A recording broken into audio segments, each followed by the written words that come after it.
Honeymoon suite na sa itsura pa lang ng kama parang ang sarap ng higan. Ang palikuran parang kwarto rin sa laki. Nakasalamin ang shower area katabi ang bathtub na nasa tabi ng veranda. Sosyal ang itsura.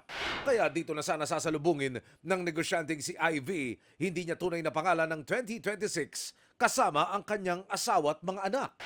Isa raw nagpakilalang agent ng umunoy hotel suite na ito ang kanyang nakachat. Agad daw itong nagsend ng room rates at litrato ng mga kwarto. Sabi niya po, agad kong bayaran para ma-block daw po yung date na gusto ko. Pero nang siya'y makapag-transfer na ng bayad, Kinabahan po ako, nag-ask po ako sa kanya kung okay na. Hindi po siya nagre-reply sa akin. Nakakainis po kasi pinaghirapan namin yun. Maliit man pong halaga kaso pinaghirapan po ng family ko. ang empleyado namang si Celso, hindi niya rin tunay na pangalan, sa Boracay sana magpapasko, na humaling daw siya sa mga litratong pinadala ng nakachat niya na nag-offer ng bagsak presyong room rate na ang bubungad pagising mo, wow, beachfront view. Naano lang ako sa mura eh. Mag-ano daw ako ng parang reservation. Nung pan-December Holy Week na ngayon. So palagi kong pinapalo up. Sabi sa akin, hindi daw ako na-accommodate ng operator. Di sabi ko, ano nangyari? Wala na mangyayari na vacation. Sabi ko, di balik nyo yung ko, 5,000. Follow up ako sa Viber nila, sa number ng agent. Wala na, naka-block na ako eh.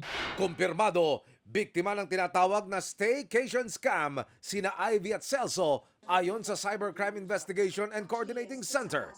Naglipa na raw ngayon ang modus na ito online, lalo't bukod sa pinipili ng ilan na mag-staycation ngayong Semana Santa, summer season na. Yung mga scammers natin ngayon, very, very sophisticated. And hindi lang sila sophisticated, super coordinated pa nila. Maigpit na paalala ng CICC mag-report sa kanila sa pamamagitan ng mas pinalakas na hotline 1326.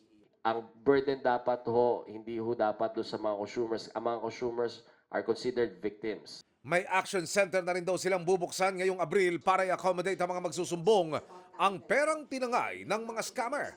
Pwede na rin daw mabawi basta't nagmamadali ang kadil na kunin ang bayad, walang maipakitang pruweba na kanya ang iniaalok niya at bagsak presyo ang alok. Magduda na. Piliin po nating pumunta doon sa mga online booking platforms na mas established naman na.